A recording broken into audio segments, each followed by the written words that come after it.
অপরাজিতার ছলছল, বুকে কান্নার ঢেউ। তার লেখা এই প্রথম কবিতা দেখল না পড়ে কেউ। একা ঘরে বসে সামনে তাকালো মালাকে সাজানো ছবি। ছোট চোখে রয়েছে নিচে সহজ পাতের কবি। কবিতার খাতা মেরে সে ধরলো প্রস্তুত থরে থরে, বলল, ঠাকুর কেউ না পড়ুক, তুমি কবিতা পড়ো।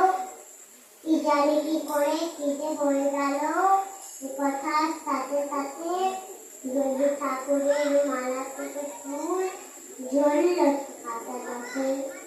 মনে হলো তার সামনে দাঁড়িয়ে বুঝি রবীন্দ্রনাথ, মাথার ওপর রাখলেন তার আদর মাখানো হাত।